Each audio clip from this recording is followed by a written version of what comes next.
Hello, আসসালামু আলাইকুম সবাইকে। ওয়ালাইকুম আসসালাম। মানা করছি।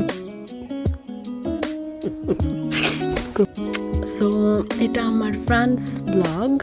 তো আমরা ফ্রান্সে আমি সর্বপ্রথমই শাওনকে বলছিলাম যে আমরা যদি কখনো ফ্রান্সে যাই আমরা সর্বপ্রথম প্যারিস যাব। তো আমাদের এই যে আমরা এখন এয়ারপোর্টে এসে নামছি, অনেক রোদ ছিল, প্লাস 28 থেকে 29 ডিগ্রি সেলসিয়াস ছিল। তো এখন আমরা যে এয়ারবিএনবি নিয়েছিলাম সেখানে যাচ্ছিলাম। তো আমরা যখন নামছি তখন ওইখান থেকে এয়ারপোর্ট থেকে আমাদের বাসা ছিল অলমোস্ট 3 আওয়ার।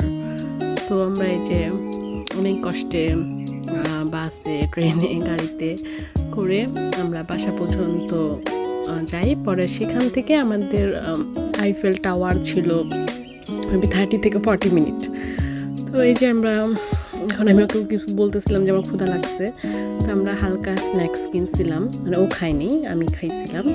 তো ফ্রান্স যেটা দেখতেছিলাম যে অনেক সুন্দর, ক্লিন ছিল, পরিষ্কার ছিল, ভালো লাগতেছিল। বাট ফ্রান্সের সবচেয়ে বেশি ছিল ব্ল্যাক টাইপের মানুষগুলা, এগুলা বেশি ছিল। তো আমরা যতক্ষণ আসলে ভিডিও করছি অলমোস্ট 2-3 মান্থ অ্যাগো, এখন আমি ভুলেই গেছি যে আমরা আসলে এখানে কী মেমোরিজ ছিল আমাদের। আমার আসলে বেশি একটা মনে নেই এখন। সুইজারল্যান্ড ব্লগ আর ফ্রান্স ব্লগটা আমি সবার লাস্টে করি, এই যে এখন করি। আর যখনই ব্লগ করতে যাই তখনই শাওন কিছু একটা বলে, তারপর ব্লগ আর করা হয় না, দুষ্টামি করে। তো এই যে আমরা আমাদের ফ্ল্যাটে চলে আসছিলাম। আমরা আসলে 2টা বেডরুমের বাসা নিয়েছিলাম, কারণ আমাদের সাথে ফাতেমাপুর আসার কথা থাকে। তো আমরা সেই হিসাবে বাসা নিয়েছিলাম, কিন্তু আপু আসতে পারে নাই, কারণ বাবু অলরেডি অনেক সিক হয়ে গেছিলো। 3-4 দিন ইটালিতে প্রায় 1 সপ্তাহের মতো ঘোরাঘুরি করে। তো আপু বলছে এবার যাবো না, এবার তোরা যা, পরের বার আমরা আসবো না। তো এই যে আমরা এসে ড্রেস চেঞ্জ করে আমি আরও আবার বের হয়ে গেছি কিছু খাওয়ার জন্য। তো এখানে আমরা যেমন লন্ডনে কেউ ট্রেনে, বাসে উইদাউট টিকিট ট্রাভেল করতে পারবে না, বাট ফ্রান্সে আমি জিনিসটা দেখছি যে বাসে প্লাস ইটালিতেও দেখছি সেম, ওরা উইদাউট টিকিট ট্রাভেল করতে পারে। যদি কেউ ধরে তখন হয়তো টিকিট দেখায় দেয়, কিন্তু লন্ডনে এই সিস্টেমটা নাই। লন্ডনে এইসব জায়গায় অনেক বেশি নিয়মকানুন ফলো করে ওরা। তো এটা মেট্রো চলে আসছে, কিন্তু ট্রান্সপোর্টগুলো অনেক বেশি সুন্দর ছিল। তো শাওনের যে সর্বপ্রথম, এখন আমরা প্রথম ছিলাম দেখে আমরা করি, কিন্তু পরবর্তীতে শাওন যখন বুঝতে পারছে যে আসলে কেউ চেক করে না, পরে ও কিছু টিকিট আর করে নেই, আমরা উইদাউট টিকিটে ট্রাভেল করছিলাম। পরে এখানে আমরা এখানে খুব বড় একটা স্টেশন ছিল, খুব পপুলার স্টেশনটার নাম আমি আসলে নামটাও ভুলে গেছি। এখানে ছিল বাঙালি এরিয়া, যেমন প্রত্যেকটা দেশে একটা জায়গা থাকে বাঙালি এরিয়ার মতো, বাঙালি ফুড থাকে, বাঙালি মানুষজন বেশি থাকে। তো ইটালিতে যেমন কাইসো বলে, লন্ডনে যেমন গ্রিন স্ট্রিট এরিয়াটা বা ইস্টহাম এরিয়াটা বলে। আর এইখানে এই প্লেসটা ছিল ফ্রান্সের মধ্যে যেটা বাঙালি এরিয়া বলে। আমরা যখন এখানে গেছি কিছু শপের নাম ছিল পুরো বাংলায় লেখা, যেটা আসলে বিদেশে অ্যাব্রোড লাইফে সচরাচর দেখা যায় না। তো আমরা এটা দেখতেছিলাম আর জায়গাটা ভিডিও করে রাখতেছিলাম। আমি আসলে জায়গাটার নাম ভুলে গেছি। এখানে আমরা খাওয়ার পর আসলে খাবার এত বেশি ভালো লাগছিল যে আমরা পরের দিন সকালে আইফেল টাওয়ার যাওয়ার আগে আমরা এখানেই আসি, আবার খাওয়া দাওয়া করে পরে এখান থেকে আবার দুজন যাই। তো এটা ছিল রাতের ভিউ, যেদিন আমরা ফ্রান্স আসছি সেদিন, যে আমি ভিউ শাওনকে দেখাইতেছিলাম যে দেখো ওখানে বাংলায় লেখা, নাম লেখা, বাংলায় সব কিছু করা। পরে আমরা এখানে একটা বাঙালি শপে আমরা এখানে অনেকক্ষণ ধরে ডিসাইড করি যে আমরা কোনটায় যাব। পরে ফাইনালি একটা জায়গায় যাই, যার পর বসার পর খাওয়া দাওয়া করতে অলমোস্ট তখন রাত 10টা কি 11টা বেজে গেছে। আমি আরও আবার বাসার দিকে রওনা দিচ্ছি। 2 জন টুনাটুনির মতো এদিক সেদিক, আসলে 2 জন মানুষ থাকলে ঘোরাঘুরির জন্য সবচেয়ে বেশি ইজি হয়, কারণ এদিক সেদিক খুব তাড়াতাড়ি মুভ হওয়া যায়। তো পরের দিন সকালে এই যে আমরা চলে আসছি আবার সেই সেম প্লেসে আমরা আসছি খাওয়া দাওয়া করতে। তো খাওয়া দাওয়া করে তারপর আমরা ঘোরার জন্য মিউজিয়ামের দিকে চলে আসছি। তো সর্বপ্রথম শাওন বলছে আমরা যে পপুলার ফ্রান্সের যে সবচেয়ে বেশি পপুলার যে মিউজিয়ামটা আছে সেখানে যাব, প্লাস মিউজিয়ামের ভিতরেও ঢুকবো। কিন্তু মিউজিয়ামে যাওয়ার পর দেখি অলমোস্ট 300 পিপলের একটা কিউ করা। তো পরে শাওন বলছে এটা করা সম্ভব না, তো আমরা বাইরে থেকে ঘুরে পরে আইফেল টাওয়ারের দিকে গেছি।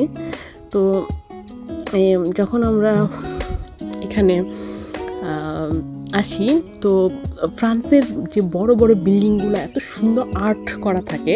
তো শাওন বলতেছিল ফ্রান্সকে নাকি বিশ্বের মধ্যে ওয়ার্ল্ডের মধ্যে সবচেয়ে ভালো আর্ট গ্যালারি এরকম কিছু বলা হয়।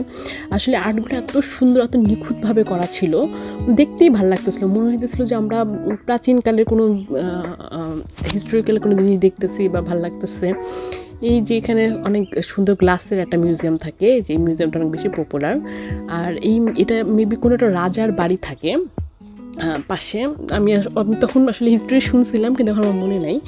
এই সম্পূর্ণ প্লেসটা আমি ভিডিও করি, ক্যাপচার করে রাখি। আর এখানে এত সুন্দর নিখুঁত করে ডিজাইন করা ছিল, মানে এগুলো নাকি প্রায় অলমোস্ট 200-300 বছর আগের, বাট দেখতে অনেক অনেক বেশি সুন্দর লাগতেছিল। আলহামদুলিল্লাহ, আল্লাহর কাছে শুকরিয়া আমাকে এত সুন্দর জায়গা দেখানোর জন্য। তারপরে এখানে আমি অনেক ছবি তুলি, কারণ আমরা যখন গেছি তখন ফুলি সামার ছিল আর এত বেশি মানুষ ছিল, এত বেশি ভিজিটর ছিল, মাই গড। মানে আমি আসলে এত মানুষ দেখে আমি নিজে অস্থির হয়ে গেছি। পরে আমাকে বলতেছিলাম যে এখান থেকে চলো তাড়াতাড়ি আমরা এখন আইফেল টাওয়ারের উদ্দেশ্যে যাই। আসলে সামারের টাইপে ঘুরলে সবাই অ্যাকচুয়ালি ঘুরতে আসে ইউরোপ থেকে, ইউরোপের যত দেশ আছে সবাই ঘুরতে আসে, তো অনেক বেশি মানুষ থাকে। যারা আসলে মানুষজন কম পছন্দ করে তারা আসলে ভালো লাগে না। তো আমি সেম পার্সন এরকম যে একটু সাইডে, আমি শাওন আমরা দুজনই সেম নেচারের, আমরা অনেক মানুষজন দেখলে কাছে যাই না, একটু দূরে দূরে থাকার চেষ্টা করি। তো পরে এখান থেকে আর প্রচুর হাঁটা লাগছে আমাদের, আমার মনে আছে।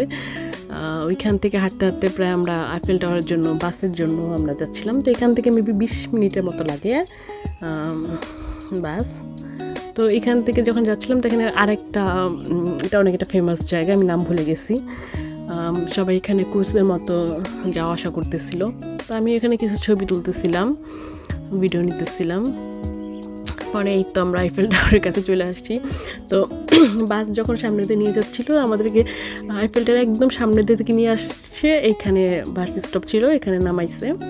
তো আমি আর শাওন আবার হাঁটতে হাঁটতে একদম সামনে গেছি, যাওয়ার পর ছবি তুলতেছিলাম। আসলে আমরা যেরকম ভাবি যে আইফেল টাওয়ার মেবি অনেক সুন্দর হবে, অনেক ভালো লাগবে, অ্যাকচুয়ালি আমার কাছে একদমই ভালো লাগেনি, বাস্তবে দেখতে একদমই ভালো লাগে না। রাতের বেলার ভিউটা অনেক বেশি সুন্দর ছিল, কিন্তু রাতের বেলা আসলে আমার মনে হয় আমার ভিডিও কেটে গেছে বা কিছু একটা হয়েছে, আমার কাছে এত ভিউ নাই রাতের।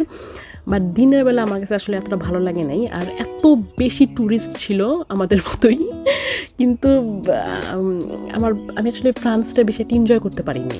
আর প্রচুর গরম ছিল, ভালো লাগতেছিল না, আমার কাছে দেখেও এতটা পছন্দ হয় নাই। যে আমি যখন এখানে আসার পরেই শাওন আমাকে বাস থেকে দেখি বলতেছি এটা কি দেখতেছি বা এটা দেখতে আসছি, মনে হইতেছিল যে এগুলো লোহার টাইপের কোনো একটা কিছু রাখছে, আসলে ভালো লাগতেছিল না। বাট একটা শখের জিনিস যে ফ্রান্সে আসলে তো মানুষ একটা পপুলার যেটা সেটা দেখতে আসে, তো সেই হিসাবে এটা দেখতে আসা। শাওনকে বলতেছিল 2 জন ট্যুরিস্ট যার তাদের ছবি তুলে দিতে, তো শাওন ছবি তুলে দিতেছিল তাদেরকে। পরে আবার আমরা নিজেরা ভিডিও করতেছিলাম, ছবি তুলতেছিলাম। এই তো আগে যখন শাওনের সাথে আমার সম্পর্ক ছিল, আমাকে বলতো যে আমাকে এসব জায়গায় ঘুরতে নিয়ে যাবো। ফাইনালিও নিয়ে আসছে আমাকে, নিয়ে আসার অনেক সুন্দর সুন্দর জায়গায় ঘুরাইছে। আলহামদুলিল্লাহ, এর জন্য শাওনকে অনেক অনেক বেশি থ্যাংক ইউ। এখন যদি ও পাশে থাকতো অনেক খুশি হয়ে যেত যে আমি আসলে রাতে প্রশংসা করতেছি। আর ও পাশে থাকলে তো ব্লগ করতেই পারতাম না, করতেই দিত না আমাকে। তো এখন বাইরে, তো আমি ভাবছি এখন করে নিই, সেই 3 মাস হয়ে গেছে অলমোস্ট, এখন আমি ব্লগ শেষ করতে পারতেছিলাম না। তো এখানে ক্রুজ ছিল, এই ক্রুজে উঠলে প্রায় 2-3 আওয়ারের মতো নেয়। তো অত ধৈর্য আমার ছিল না, তখন অলরেডি আমি অনেক টায়ার্ড হয়ে গেছিলাম। আমি ওকে বারবার বলতেছিলাম যে আমরা এখন কোথাও বসি। তো এইখানে মেবি আমি শুয়েছিলাম আইফেল টাওয়ারের নিচে যে পার্কটা ছিল, ওই পার্কে অনেকক্ষণ শুয়েছিলাম।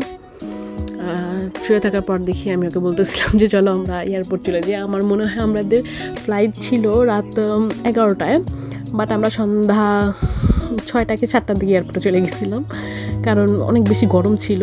আর পরে আমি বলছি আইফেল টাওয়ার দেখা শেষ, এখন চলো আমরা চলে যাই। পরে আমরা আমি বলতেছিলাম যে এয়ারপোর্টে এসি আছে তো আমার ভালো লাগবে। তো এই যে আমরা এখন এয়ারপোর্টের উদ্দেশ্যে রওনা দিয়েছিলাম। তো আমাদের লন্ডন ব্যাক করার সময় এয়ারপোর্টটা ছিল কাছে, আইফেল টাওয়ার থেকে মেবি 30-40 মিনিটের মতো লাগছিল, কিন্তু আসার সময়টা অন্য এয়ারপোর্ট ছিল, এটা আবার অনেক সময় লাগছিল। কিন্তু এখন তাড়াতাড়ি চলে আসছি আমরা এয়ারপোর্টে। তো এয়ারপোর্টে আসার পরেই আমরা এখানে অনেকক্ষণ বসেছিলাম, অনেকক্ষণ সময় কাটাইছিলাম, তারপরে আমরা চলে আসি। তো আমি ওকে বলতেছিলাম যে আসলে আমাদের ইউরোপ ট্যুরটা অনেক বেশি সুন্দর হয়েছে, আলহামদুলিল্লাহ। আমি শাওনকে অনেক বেশি থ্যাঙ্কসও জানাইছি যে আমাকে আসলে এত সুন্দর জায়গায় ঘোরানোর জন্য। ও না থাকলে কখনই এত সহজে এত ইজিলি জায়গায় আসতে পারতাম না, ঘুরতে পারতাম না। আমরা দুজনেই 2 উইক্সের ছুটি নিয়েছিলাম। 2 উইক্স সম্পূর্ণ আমরা ইউরোপে কাটাইছি। এটা আমার জীবনের সবচেয়ে বেশি মেমোরেবল একটা ট্যুর হয়ে থাকবে আমার লাইফে, যে আমরা আসলে এত জায়গায় ঘুরছি, এর মধ্যে একটা না একটার পর একটা দেশ আমরা ঘুরতে পারছি, আলহামদুলিল্লাহ। তো এয়ারপোর্টে আমি কিছু ছোটো ছোটো ভিডিও করতেছিলাম। পরে আমরা খাওয়া দাওয়া করি দুজন। এয়ারপোর্টে সবসময় আমরা জানি এয়ারপোর্টে খাবারের খুব দাম, তারপরও আসলে আমরা খাইছি কিছু অল্প কিছু, কারণ ক্ষুধা লাগছিল। পরে আমরা এখানে অনেকক্ষণ বসেছিলাম। তারপরে ও বসে থাকতে থাকতে খেলতে গেছে, আমাকে বলতেছে আমি একটু গেম খেলে আসি। পরে গেম খেলতেছিল আর আমি বসে বসে আর ভিডিও করতেছিলাম, খুব পছন্দ করে। যাই হোক, আমরা চলে আসছি। এখন আমি যে উপর থেকে, এটা মেবি আমার প্লেনের উপর থেকে নেওয়া ছিল কিছু ছোট ছোট ভিডিও। পুরা ফ্রান্সটা রাতের বেলা দেখা যাচ্ছিলো। এখানে মেবি আইফেল টাওয়ারও দেখা গেছিলো, আমি মেবি কিছু ক্যাপচার করতে পারছিলাম। আসলে 4টা দেশে ঘোরার পরে একদম শরীর অনেক বেশি টায়ার্ড হয়ে গেছিলো। আমি তো কাজে আসার পর আমি আরও একদিন ডে অফ চাইছিলাম, কিন্তু আসলে ওরা আমাকে দেয় নাই। তো আমাদের আসলে 4 দিনের কোনো হলিডে ছিল না, 2 উইক্সে কোনো হলিডে ছিল না। 2 উইক্সটা এরকম মনে হইতেছিল যে আমরা জাস্ট ট্রাভেলই করছি। তো যাই হোক, অনেক ভালো একটা এক্সপিরিয়েন্স ছিল আমার লাইফের, আমি সবসময় এটা মনে রাখবো। এখানে মনে হয় আমি কিছু ক্যাপচার করি আইফেল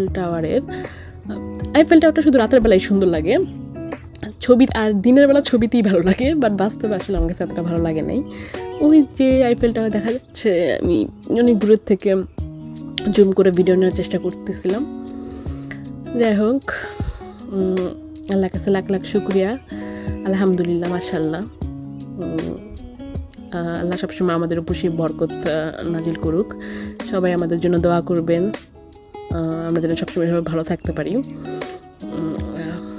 আল্লাহ যেন সবসময় আমাদেরকে সেই তৌফিক দান করে থাকে যে আমরা সব জায়গায় যাওয়া আসা করতে পারি, ঘুরতে পারি, বা আমাদের যত ইচ্ছা আছে সব ইচ্ছা শখ পূরণ করতে পারি।